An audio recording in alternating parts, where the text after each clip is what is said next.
is Robert Lee Brown.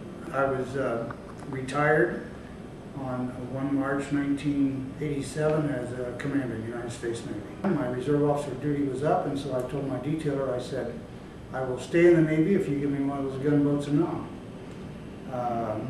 He was glad to accommodate, and I went from there to ONC of PCF 87 in Queen Yon, RBN, from April of 67 to April of 68.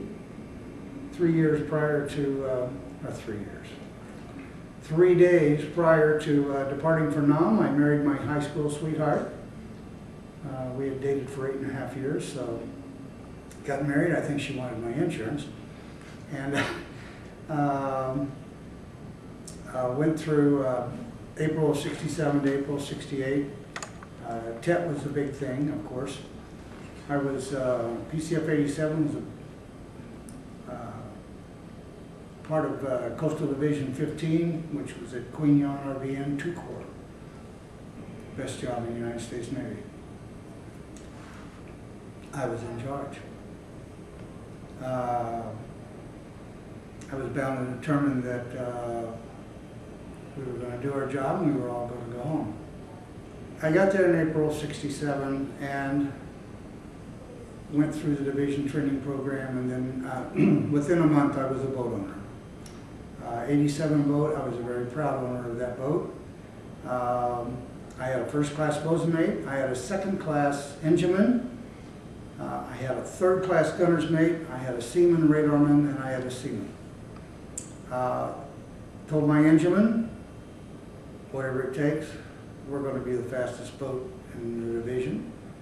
If something happens, I need to be able to get the hell out of Dodge. If something happens to one of my friends, I need to get there quick to help him. So we were quick. The early summer of 67, there really wasn't much going on in 2 Corps. Routine board and search, routine board and search, routine board and search.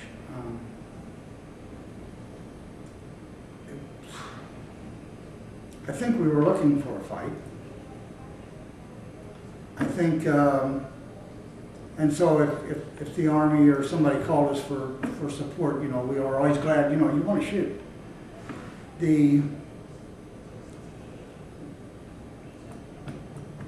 I think we all were idealists as we arrived. We wanted to do good.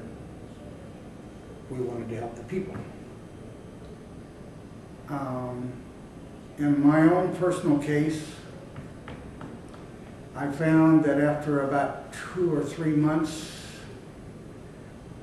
not sure how to put that, I'd become a bit hardened. You know, it's like the good guys look like the bad guys, and so it was like in my mind, they were all bad guys.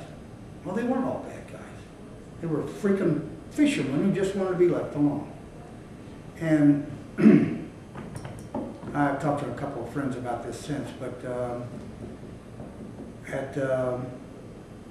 one night, I just remember, you know, a guy didn't answer fast enough, so I fired off a round in the water, and always made their English a whole lot better, or they understood my broken Vietnamese a lot better, and it was like I had grabbed him and put him up against, I mean, I didn't hurt him, but I didn't treat him right. And I grabbed him, put him up against the boat, you know, like this, and it was just suddenly hit me. He goes, hey, Brown, what the hell are you doing? This is just a guy. And so I'm probably not alone in that situation. It's like we have to have a little talk with ourselves. They aren't less than human beings, which we may have thought at one time.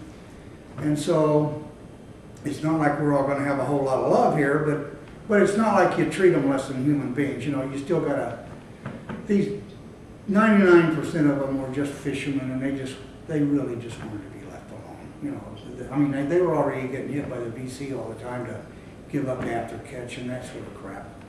So that was probably my worst night in Nam as far as getting my head straight. Other than the incident where I said we got a little bit too hard-hearted, I think we did okay. You know, we would trade with them, but I mean, we were still very professional. We did our board and searches. We did an awful lot of our work at night.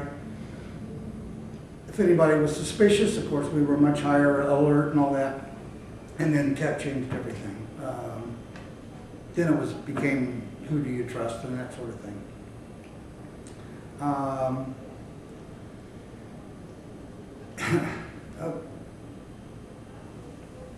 In our compound, on our little Navy base in Queen Yan, it was, you know, there was a lot of Vietnamese workers. There was, hell, they did everything. We had young ladies who were barkeeps in the O Club. We had young ladies who cleaned the hooches every day, and you know, you leave a pair of boots for them, and they'll shine them and that sort of stuff. All of that changed after TEC. I mean, I think the uneasiest feeling I would have would be every couple of weeks I'd go for a haircut.